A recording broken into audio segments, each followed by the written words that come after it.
So it's not always easy to transpose those ideas directly onto today's world. There is a lot of complications today with ideas, populations, nations, identities. Again, if you think about most everyone who lived in Athens, they were Greek. So you or yeah, you the Greeks called themselves Hellenes. There's a whole story about the origin of the Greeks, and their ancestor apparently is called Helen, and but we're not going to go into that. But again, sort of think about, for example, in this democracy, some of the ideas that we have been hearing about, for example, doing away with DEI, or um, a statement that was made on Sunday that, for example, birthright citizenship was meant for African Americans and their offspring.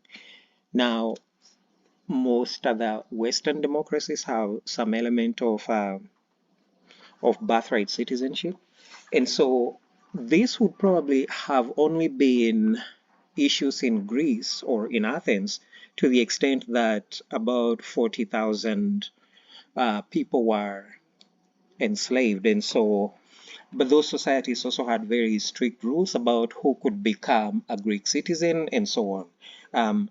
Actually, in this context, Rome was more like the US today. So, and we're going to talk about Rome in a bit, but Rome had the facility where you could fight for the Roman Empire and eventually you could become a Roman citizen. And so, but also they actually broadened their citizenship base, which was a good thing because they were able to bring in more people. But I want us to pivot to thinking about the class. So there's a shift from the Hellenics, or so when we talk about Plato, Aristotle, Socrates, Herodotus, these were what would have essentially been the Hellenes. And so the study of those periods of time is generally referred to as the classical Greeks or the Hellenics.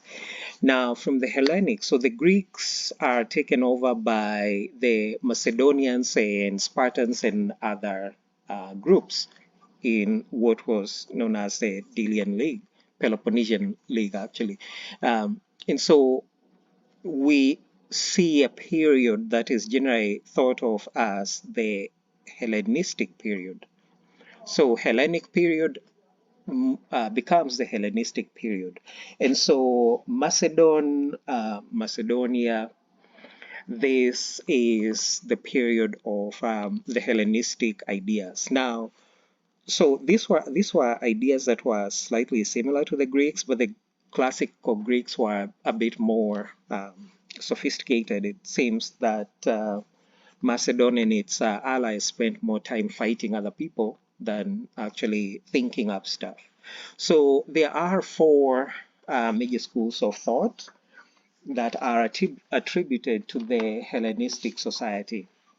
And these are skeptics, cynics, Epicureans, and Stoics.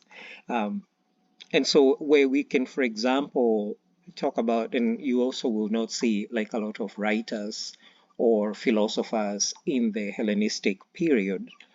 So they didn't have their Platos and Aristotles, but they had these sort of four schools of thought that are generally celebrated. Skeptics denied the possibility of knowing anything with certainty. I think most people have some skepticism in their lives, but if you deny the idea that you can know anything with certainty, I think there are things that we think we know with certainty. For example, it's going to be sunset in a few hours. We are certain of that. But maybe they were talking about other more metaphysical ideas. For example, can we know for certain there is God? Um, Some people will see rainbows and thunderclouds and other things, phenomena, and say, well, that is maybe the manifestation of God or some other thing. But so the skeptics, that was kind of their hallmark. Now the cynics suggested that that spiritual satisfaction was only possible if one renounced societal values, conventions, and material wealth. So this might sort of be like the Buddhists. Um, but again, they are talking about spiritual satisfaction and maybe these questions of what drives people, what drives us to pursue the things that we do. But then if you do not if you renounce societal values, which values are these that we are talking about? Is it, for example, the ideas of pursuit of material wealth? So if you think about the American dream, for instance, would you be more spiritually fulfilled if you renounce those kinds of pursuits?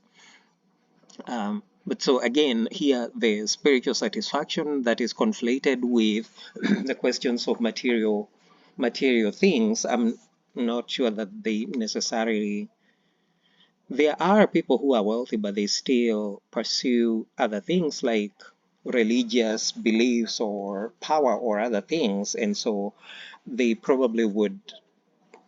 The cynics would probably have trouble with with that kind of arrangement. Now, the Epicureans suggested that happiness depended on avoiding all forms of physical excess. So, yeah, don't stress yourself, don't, so sort of like plain living. And so you can see this emphasis on maybe uncertainty of knowing, uncertainty of happiness, uncertainty or maybe avoiding accumulating too much. And so, for example, you can ask yourself, the richest man on the planet, is he happy? Or is he happier bringing misery to other people? Like, it's not the money that apparently makes him happy. So, again, what is the source of happiness? And I think these are age-old questions. There have been, and I don't know if this happens in this society, but in some other societies, you hear people saying it's better to cry in a castle.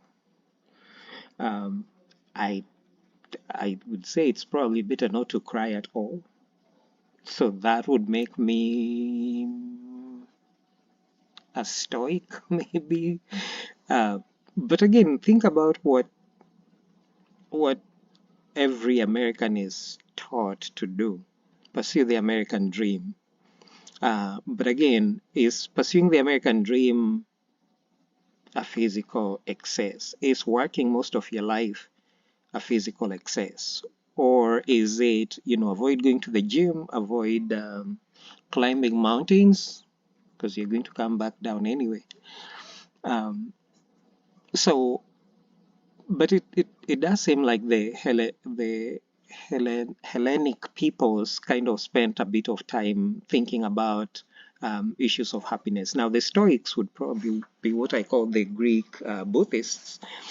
Tranquility of mind, detachment, and acceptance of even the worst of life circumstances. So, and I think this is often reproduced in.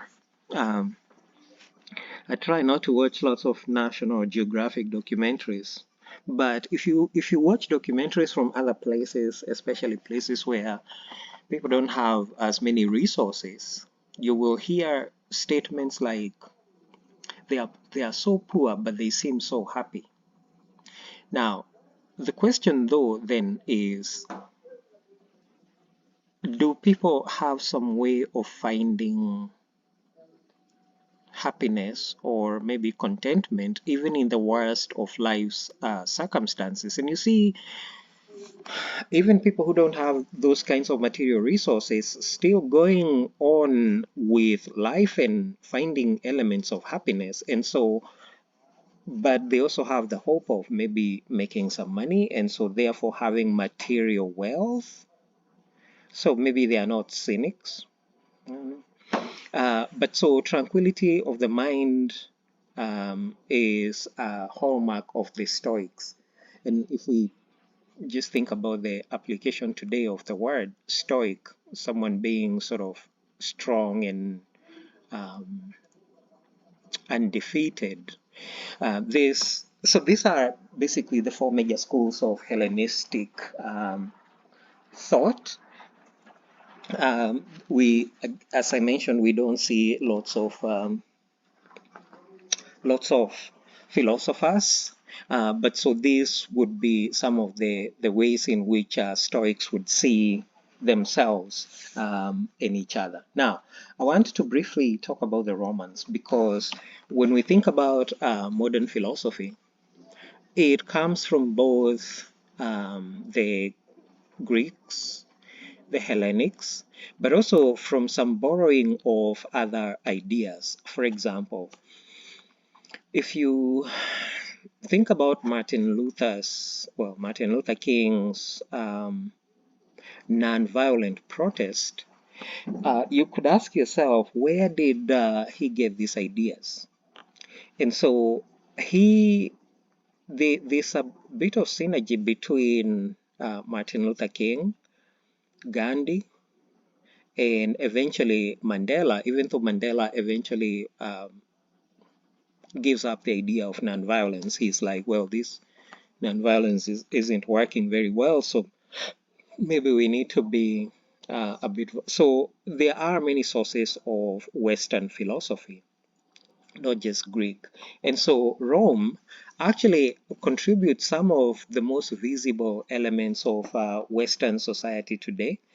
So, for example, when we talk about the Republic, um, and I think this is somewhere in the, is it the Oath of Allegiance? Yeah.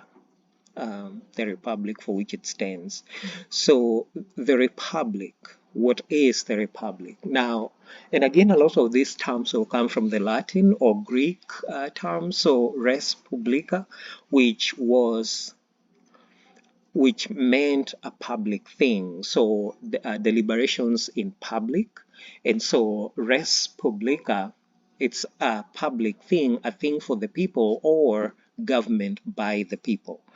Now, again, if you look at other terms like democracy, demos, people, kratia is power, people's power. So power of the people, which would be embodied in the US with the people. So again, we see a lot of these ideas coming from either Greece or Rome, and so it's useful to maybe think about. Now, if you think about the US government, particularly the legislative branch, which is Congress, this is where you see the Roman society reproduced almost perfectly. So in Rome, there was a powerful class of landowners that were called the patricians, and these were often the people who were elected to the Senate. If you think about the Senate today, except now that it's beginning to probably diversify a little, it really used to have these wealthy, mostly white, mostly men, at least in the beginning. And so again, in the earlier years, they weren't. It's almost like they were appointed to office and they stayed in office until they died and they had all this power. It was only in 1913 when senators began to be elected. Now, usually the state would put forth the names of the people who would be senators. But again, if you think about the formation of this country in 1776, think about the land owning class. Think about the people who ran government then. They were friends of each other. They hang out in the same circle. So if I wanted to be appointed to something, then I just needed to talk to my friends. And now the patricians were usually the senators, and so the senators were appointed to a lifetime appointment.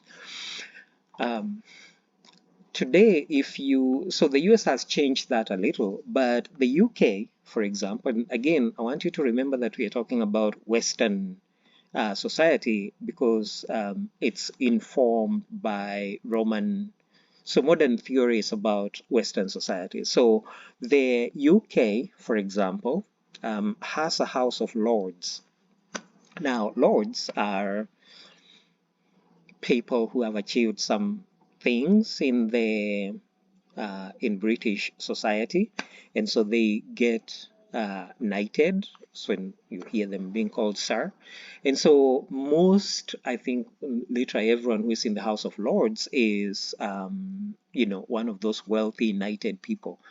They are supposed to give advice and consent, or to give advice to the king, but they really have no political power, even though the House of Lords is fashioned after the Roman Senate. Now, of course, senators had a lot of power because they would select the leader of Roman government. So the US moved away from that, but still, we can see some of their veto powers, not exactly vetoes. But so, for example, if the US is trying to enter into, or the process of domesticating a treaty so that it becomes active domestically, it has to be voted on by senators, and at least two-thirds of them have to vote in support. And so you can still see some of their power manifested, so they don't use a simple majority like the House of Representatives. Now, going back to the British House of Lords, they do not get elected. Like, there's no election into the House of Lords. The House of Representatives, which mirrors the British version is called the Parliament. The US version is the House of Representatives. Yeah, the House of Commons in the UK. Yeah, House of Commons. So again, if you actually think about who is commons, who are the common people? Now, this would be, so these are people who are elected in their constituencies, elected by maybe the populace class, regular people going to, so that would be the equivalent of the House of Representatives here in the US. So the US changed a little in that now senators are elected. But again, you can see how they initially borrowed the Roman version of government. You have the upper house and the lower house. And this is actually true in many other countries, Western and non-Western. Japan, for example, has a House of Lords, and the Diet, no, the yes, the Diet. Not sure if the French do, but so again, if you sort of think about where we get our ideas of government, now the plebeians would elect the representatives, the popular assembly, and these were elected for a period of time. Now they would also elect two, so the House of Plebeians would elect two magistrates who are generally referred to as consuls. And so consuls were sort of, well, magistrate doesn't really give a good translation into what they did. But so if you begin to think about, so like the Roman Republic was especially unusual in that, for example, they could, in times of war and conflict, they could elect a dictator. And so if we think about the US case, or maybe not the US case, if we think about Western society today, we don't think of dictators as people who are elected. But the Romans could designate a person to be a dictator for 6 months, and then that would probably sometimes be renewed. So when you sort of think about the equality of government, whether then or now, we see that there were some restrictions in. Because even if you are electing people who are in the House of Representatives, for example, the US Senate has quite a bit of power. A lot of bills do die in the Senate, and in the next maybe few weeks, 2 weeks actually, 2 weeks ish, I encourage you to pay attention to politics. The budget, the government is about to, well, the budget had a continuing resolution. So continuing resolutions are resolutions to keep spending the way government was spending until a budget is passed. And so the continuing resolution runs out on the 14th. Now, it is true that, for example, one party has unified control of government, but in the Senate, the what would be a supermajority would be 60 votes in the Senate. And so it's important to maybe think about how. Now, the idea is that no one party can become tyrannical, which maybe makes sense.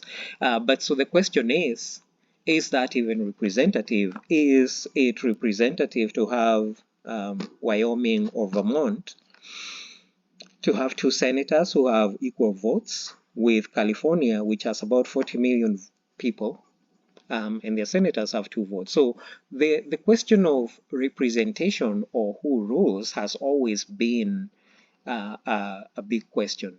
And so whether it's in Rome, and again, Rome didn't necessarily use these. Romans were not really thinkers, so to speak. They did things. So, for example, they had a house of plebeians, and there were some freedoms, including there were freedoms but also responsibilities. So, for example, fighting obedience to the Roman state and providing service and fighting in the army sometimes. But again, sometimes they also got rewarded with the spoils of war, so it kind of made sense to do that. But again, they also could hold office. They could make laws, so people who were plebeians could be elected into the plebeian assembly. They could also intermarry with patricians, but again, it's probably wasn't the usual thing for plebeians to marry with patricians, sort of like this class marrying into that class, and I think we know that that doesn't always happen. Now, so Rome does become an imperial nation, a little bit like the US wants to become, but now over time, and I want to remind us that Rome is theoretically founded in 700 AD, no, 700 BC. There are very interesting stories about its foundation, Romulus and Remus, and so on. But towards the turn of, so the transition from BC to AD, we actually see some changes. So, for example, the first century is often referred to as the age of military dictators. Actually, the first and second centuries were full of a lot of turmoil. And so I'm sure everyone is familiar with Julius Caesar, ruling from 49 to 44 BC. And again, he was voted consul, one of the highest ranking members in the Roman Republic, but also became a dictator for a time. So, you know, sometimes the first time, maybe the first time or the second time, he ruled with two others, the triumvirate, maybe.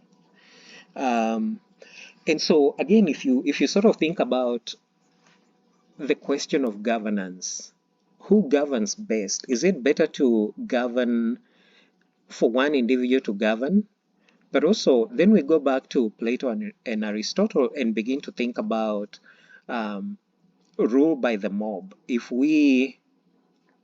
Is it easier for a country to be less tyrannical if there's more than one ruler, or is it more unmanageable? Now, history has given us some, I think, lessons in this. So, for example, if you think about the French Revolution, initially, the first maybe 3 years, the National Assembly ruled together with the king until the National Assembly said, this isn't working, this is too messy, we are just going to murder the king and change things. So, for Rome, it was almost like an experiment trying to figure out what was the best way to rule. But so Julius Caesar is actually one of history's or Roman Empire's maybe most effective leaders. He did a number of things that helped Rome. So, for example, reforming and consolidating laws, regulating taxation, and also sending a lot of people to overseas colonies to maybe conquer them. So, but also public works projects give citizenship to non-Italians, and so this is what required them to fight for. I think it was maybe about 25 years, which sounds like a lot, especially given life expectancy then. Um, but so, again, there was a lot of intrigue with the Roman Republic. So the his opponents in the Senate got Brutus um, to stab him. But so again, the broader point is not even the individual leaders. It's more like, what was Roman society organized? How was it organized, and what can we borrow um, from the Roman Empire and the Roman Republic, but also from Athens, the Hellenics and the Hellenistics. Now, there was quite a bit of there was quite a bit of usurpation of force. So, for example, Gaius Octavian rules as a dictator, and then the Senate approves for him to rule for life. Now, again, these are usually questions that countries have to deal with, that societies have to deal with.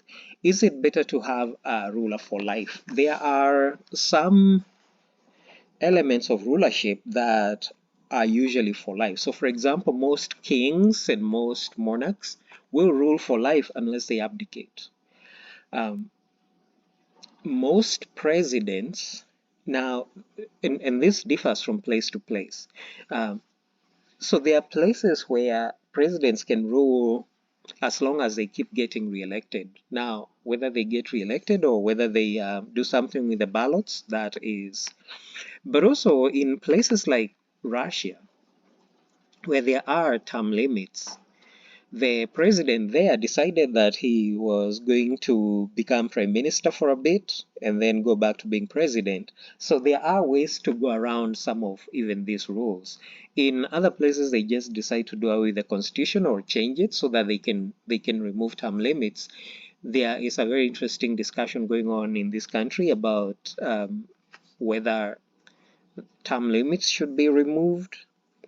I hear some people are putting legislation forward to propose that it be removed and excluding certain people. For example, the current living presidents are excluded. I mean, the current former presidents. The current living former US presidents would be excluded from a third term, which, well, I don't know.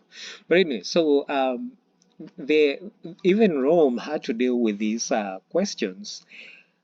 But so, for example, Octavian did rule as a dictator. He was approved by the Senate to rule for life. He was given the title of first citizen. Um, yeah, and sort of they didn't necessarily use emperor, imperator, or Rome's highest authority. Again, if you think about most countries' leaders and their militaries, they will be, so commanders in chief of the military are usually those countries' leaders. Now, but then again, sometimes you find people giving themselves extra names. So, for example, the Senate gave Octavian the title of the revered one. Um, yeah, leaders give themselves interesting names. When you have some time, I want you to look up Idi Amin. He is said to have been a cannibal too, but he ruled Uganda in the 1970s and gave himself some weird names and titles.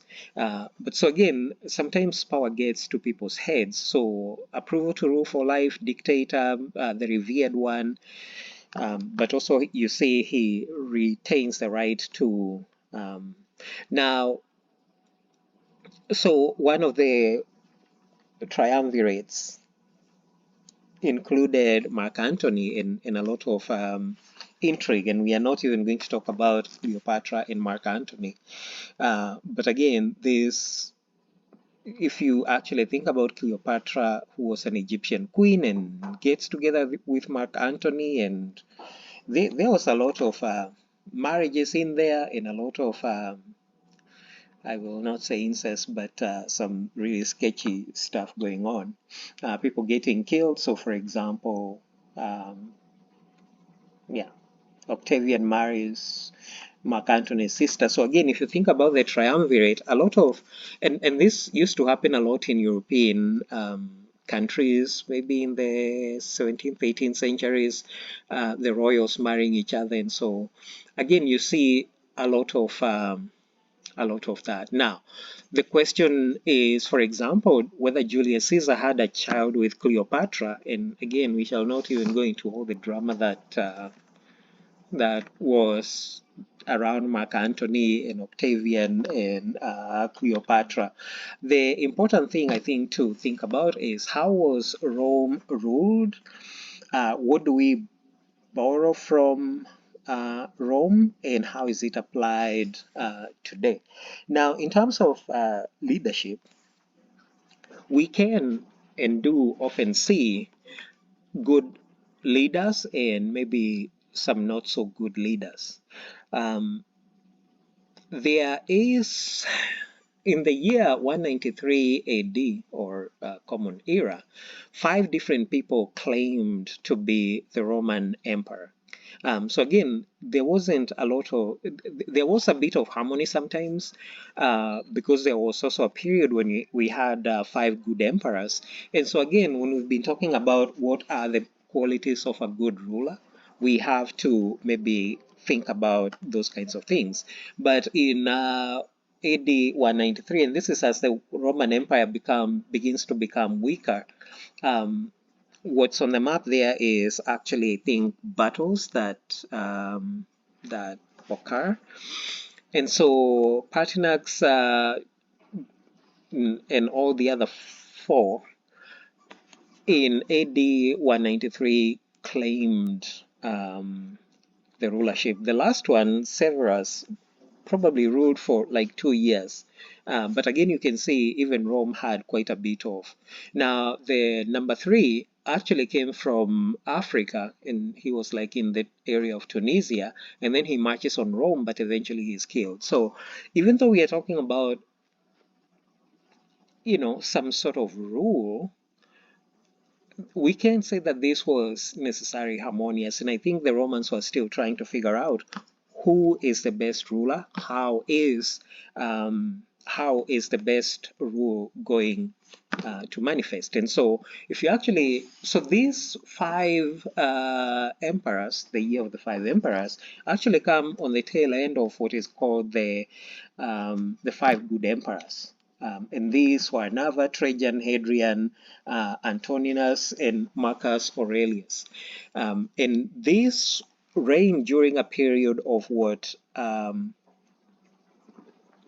most would consider to have been the most peaceful periods of of the French, or rather of the Roman Empire. Um, so most majestic days, expansion and consolidation, but also uniformity in